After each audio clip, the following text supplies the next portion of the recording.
Ah, tiens, salut, vous êtes là? Ah, mais salut, comment ça va?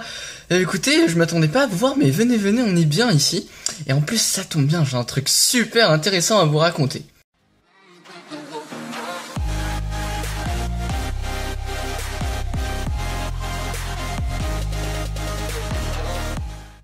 Bon, ça y est, ils sont tous en train de se dire, ça y est, il fait son prétentieux. Non, si, je vous assure. Alors en fait, voilà, bon, moi j'ai fini mes examens, j'ai fini mes rattrapages, on est bien, on va pouvoir consacrer un petit peu plus de temps à la chaîne. Et là, je vais vous parler d'un sujet assez intéressant parce que justement, je pars en Espagne, là, dans quelques jours, le 1er juillet, parce que je suis à un programme qui s'appelle l'IFMSA. Et justement, je me suis dit, c'est l'occasion de vous en parler un petit peu, parce que vous aussi, quand vous aurez réussi la PACES et que vous serez en 2e puis 3e année de médecine, vous aurez sûrement l'occasion de partir avec ce programme si vous avez envie, sauf que bah tout le monde ne connaît pas forcément, et bah voilà. Alors oui, j'en profite pour d'être au début de tout début de la vidéo, donc oui, voilà, je vous ai dit je vais partir en Espagne, et je me dis bah ça va être l'occasion peut-être de faire un ou deux petits vlogs sur comment c'est là-bas, sur l'hôpital là-bas, sur les trucs que je vais visiter, parce que je vais visiter plein de trucs, ça va être vachement cool. Et puis bien sûr, enfin si vous avez des idées de vidéos à faire, je sais pas moi, des trucs marrants, allez voir les Espagnols et leur poser des questions sur la France, qu'est-ce qu'ils en pensent, ou enfin je sais pas trop, mais j'en profite là d'être au début de la vidéo, il y a tout le monde encore qui est là. N'hésitez pas à me dire dans les commentaires qu'est-ce que je pourrais faire comme vidéo là-bas sur place qui pourrait éventuellement vous intéresser, puis on verra si je suis motivé, si j'ai le temps, si l'idée me plaît aussi, bah pourquoi pas. Bon, et puis bien sûr, truc que je ne fais pas normalement, mais oubliez pas de mettre les pouces bleus, hein, toujours, ça fait plaisir. Alors déjà, IFMSA, vous vous demandez, mais qu'est-ce que ça veut dire? Bah ça veut dire International Federation of Medical Students. Le A, je sais plus. Bon, passons sur la qualité de mon anglais. Alors je vais vous parler un petit peu comment ça se passe. En fait, c'est organisé par l'ANEMF, donc c'est l'Association nationale des étudiants en médecine de France. Donc un jour je ferai peut-être une petite vidéo sur l'ANEMF pour vous expliquer ce que c'est. L'ANEMF, c'est au plan national. Sur le plan local, vous avez les corpos, et donc il y a un représentant de la corpo qui en général s'occupe de ça. Il va y avoir des réunions, ils vous en parlent sur les groupes de promo, les groupes Facebook, etc. C'est comme ça que petit à petit on est au courant. Ensuite on va aux réunions et vous expliquez un petit peu le déroulé. Bah moi aussi je vais essayer un petit peu de vous expliquer comment ça se passe. Vous allez vous inscrire, et après bah comme moi, dans quelques jours, après beaucoup de papiers machin, vous allez pouvoir faire un super mois de stage dans un pays à l'étranger, découvrir plein de trucs dans une nouvelle culture pour travailler un petit peu votre langue, et puis voilà. Donc comment ça se passe? Eh bien déjà, bah il y a une première partie, c'est l'inscription. Donc vous avez fait les réunions, etc. Donc là vous devez vous inscrire. Dans votre corpo, il va y avoir un responsable. Ce responsable, c'est quelqu'un qu'on appelle le Léo. Je sais pas ce que ça veut dire l'acronyme, et sachant qu'au niveau national va y avoir un responsable national, lui ça va être le Néo. Vous allez devoir remplir plein de paperasses, et encore je vous dis, moi je trouve que tout le travail nous est mâché, parce qu'on a les documents qui arrivent tout prêts, il y a plus qu'à remplir, il y a plus qu'à signer, enfin c'est chiant, mais bon, c'est pas comme si vous deviez vous trouver un stage par vous-même, et c'est vachement pratique. Donc vous avez donc une feuille d'inscription à remplir, en fait c'est plein de papiers à signer, donc ça s'appelle l'application form. Donc dans cette application form, vous allez avoir un papier qui s'appelle le Scope Term and Condition. Donc c'est un papier qui est édité par l'IFMSA lui-même, et donc qui définit, c'est en anglais hein, bien sûr, donc il faut que vous ayez un minimum de connaissances en langue étrangère, et qui définit le cadre général de l'échange, comment ça se passe, quelles sont les règles générales, sachant qu'après il va y avoir des règles pays par pays, on y reviendra. Donc vous allez avoir une fiche aussi de renseignements. Dedans vous allez expliquer pourquoi vous faites ça. Vous allez devoir donner des informations sur vous aussi. Vous allez demander les services, le pays, on va y revenir. Vous avez un autre document qui s'appelle le Rules Form, pareil, encore des règles à faire. Vous avez un contrat d'engagement, donc là qui est fait par l'ANEMF. Vous engagez à... Enfin, je vais pas vous faire toute la liste des trucs, mais il y a pas mal d'engagements, hein. C'est très contrôlé, c'est très encadré. Ensuite, vous avez des chèques de caution, hein, super, vive le pognon. Alors, déjà, il y a un chèque, d'ailleurs, en parlant de chèque, déjà, avant de donner des chèques de caution, tout court, il faut s'inscrire, il y a un chèque d'inscription. Alors, je sais plus combien c'était cette année, quelque chose comme 50 €, quelque chose comme ça, donc ça coûte 50 € de frais d'inscription. Après, ça varie selon les années, hein. Vous avez ensuite, donc, le chèque de caution, 60 € parce que vous devez à la fin de votre stage rendre un rapport de stage qui va être lu par les gens qui vont partir après, etc., et remplir une EF, une evaluation form du stage. Vous allez devoir aussi donner un chèque à votre corpo de 100 € pour voir si tout se passe bien au niveau des modalités, si vous faites pas de conneries. Un chèque de caution d'accueil, donc celui-là, moi, il était de 350 €. Donc bien sûr, tous ces chèques, c'est juste des cautions, à part le chèque d'inscription, qui seront pas encaissés, sauf si vous faites une connerie. Et ce chèque de 350 € d'accueil, en fait, c'est parce que c'est un échange. Tu vois, dans échange, il y a aller, il y a retour. Et au retour, bah, ça veut dire que l'année prochaine, je vais devoir accueillir, ici chez moi, là, je vais devoir accueillir quelqu'un. Et si vous n'accueillez personne, bah, vous devez payer 350 € et comme ça, la corpo, bon, ça les fait chier quand même, mais comme ça, cet argent permet de trouver un logement à la personne. Et bien sûr, une charte des échanges. Donc voilà. Donc ça, c'est l'inscription. Deuxième étape, donc tout ce dossier là, il est transmis par le Léo, le gars de votre fac, qui a votre corpo, au Néo, au gars qui est sur le plan national. Donc ils ont des congrès. En plus, les Néos, ils vont pouvoir aller voir les Néos de tous les autres pays du monde. Ils font des congrès. C'est des trucs immenses pour s'organiser, pour définir les règles, etc. Donc tout ça. Donc ils font aussi des congrès sur le plan national, le Néo avec les autres gens de la NEMF. Et en fait, à ce moment-là, le Néo, il va lire tout ce que vous avez pu écrire. Vous avez aussi fait j'ai oublié de le dire, une lettre de motivation.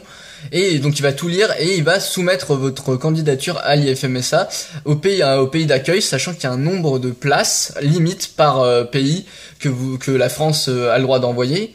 Et donc bah des fois s'il y a trop de demandes, bah vous avez pas de chance, et ça se joue à la lettre de motivation, ça se joue à je sais pas trop, mais alors il y a un truc qui est vachement important, c'est qu'en fait chaque pays a des conditions d'accueil particulières qui vont je sais pas c'est quoi, il faut avoir passé dans sa telle ou telle matière, ce qui fait que bah les gens qui sont en D1 comme moi ne peuvent pas y aller parce que la matière il faut l'avoir validée, c'est la matière de l'externat et pas la matière que tu valides là maintenant en P2D1, parce qu'en P2D1 c'est les matières, c'est général, alors que l'externat c'est vraiment la matière en elle-même, toute la vraie sémio, les vraies maladies, etc. Là tu vois plus la base. Donc il y a certains pays qui refusent les gens, donc si tu te trompes et tu veux aller dans ces pays, bah t'es dans la merde. Il y a des pays qui accueillent que à certains moments de l'année, bah si ça tombe pas pendant le moment où tu veux, donc en général juillet, août, bah t'es foutu. Il y a d'autres pays qui demandent que tu ramènes des choses, du matériel ou des trucs, enfin il y a plein de petites conditions qui font que c'est hyper important de bien lire les petits caractères et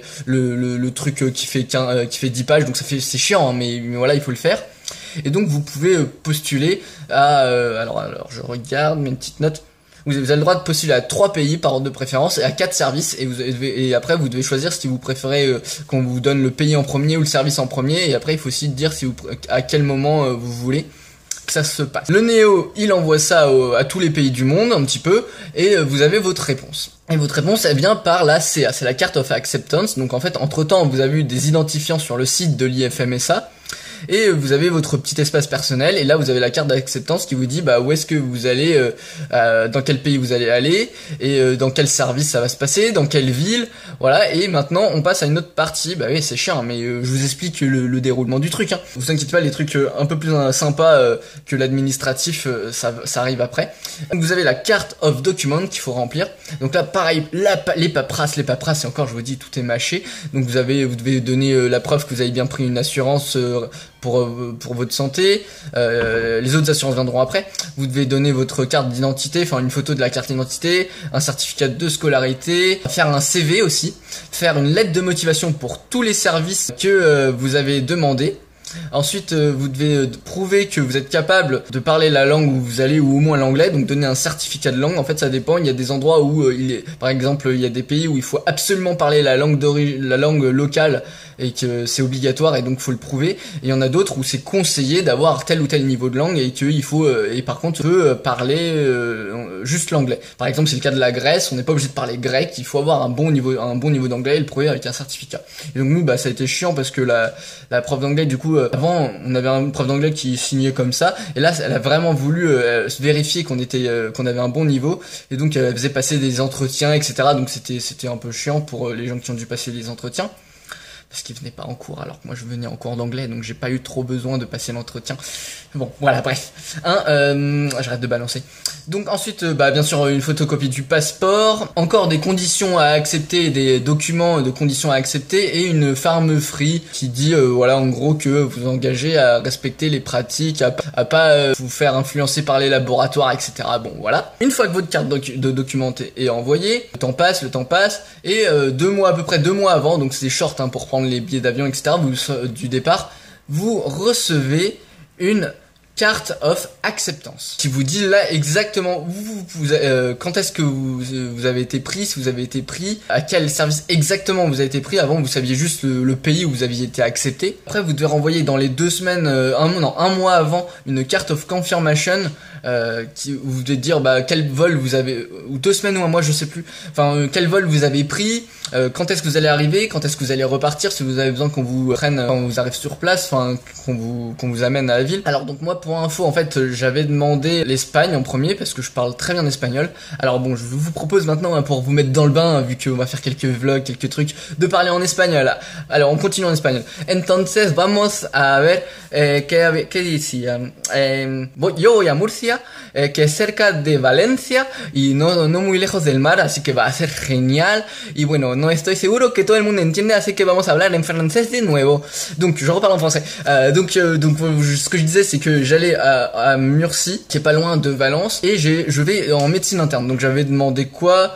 Comme j'avais demandé médecine interne, j'avais demandé maladie infectieuse, j'avais demandé pneumo. En gros ce qui s'est passé c'est qu'on m'a donné la dernière ville que j'ai demandé. J'avais pas demandé Murcie en premier.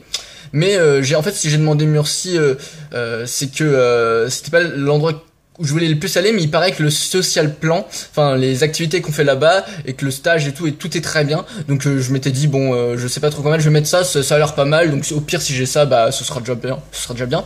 Et je vous en parlerai du social plan. Je vais arriver là-bas, pas venir me chercher même si j'avais mis oui, il y a quelqu'un qui m'a contacté qui m'a expliqué quel bus je devais prendre, etc. pour aller à Murcie, parce que l'aéroport est pas à côté.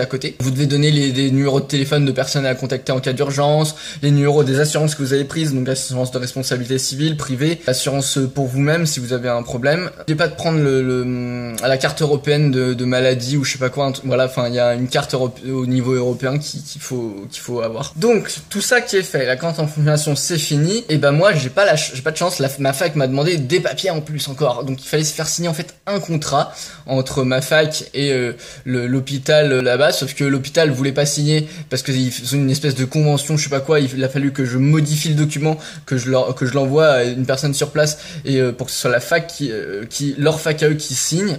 Donc après il y a aussi un rapport de stage qu'ils doivent signer, que je devrais rendre à ma fac après. Il y a des contacts qui se sont faits, il y a le Léo qui est sur place en fait, il y a des Léo qui s'occupent d'accueillir les gens, d'accueillir les incoming, et d'autres qui s'occupent de gérer les outgoing. Donc mon Léo en France Léo qui s'occupe des outgoing, il m'a aidé à remplir des documents, ou si j'ai des questions je lui demande, et moi en même temps les incoming, je contacte le Léo qui est sur place et qui m'a aidé, j'ai des questions à poser sur le logement, où est-ce que ça va être, comment ça va se passer. Là ils ont créé un groupe Facebook, ils ont expliqué le logement, il fallait donner des cautions, faut ramener des draps, etc.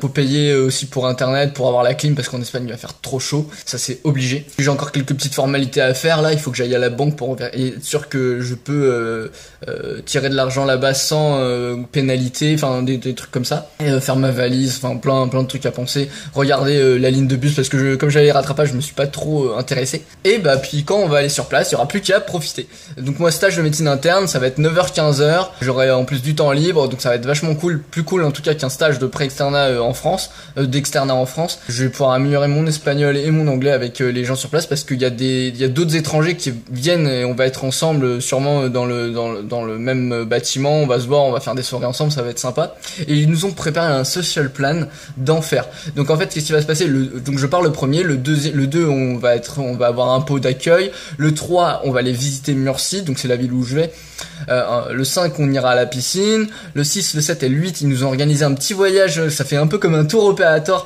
un petit voyage à Grenade. Donc ça va être vachement sympa. Le 9, il y a un dîner international, donc en fait chacun ramène des produits locaux. Donc moi je pense que comme je suis en Normandie, je vais ramener du cidre, il faut que j'aille en acheter, et du camembert.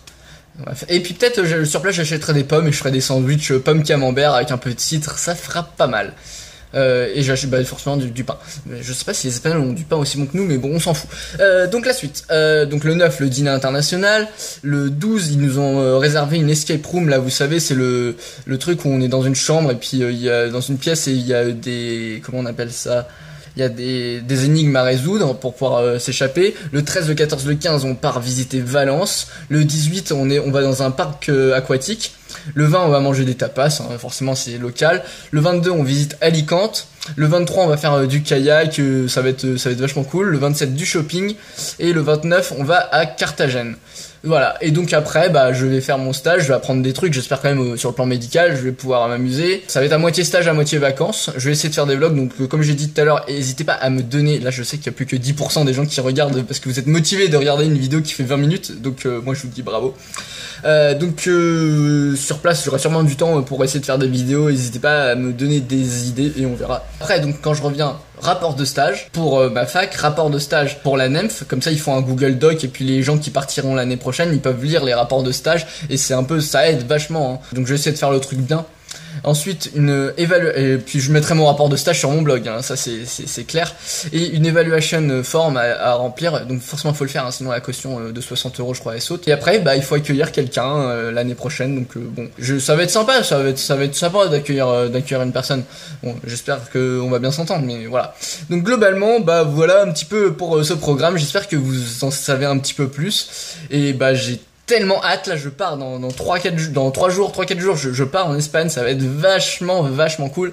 Et en plus comme je me démerde, on va dire, je me démerde en espagnol. Je me dis c'est l'occasion de reprendre un peu l'espagnol puis de parler anglais avec les gens. Donc voilà, j'ai tellement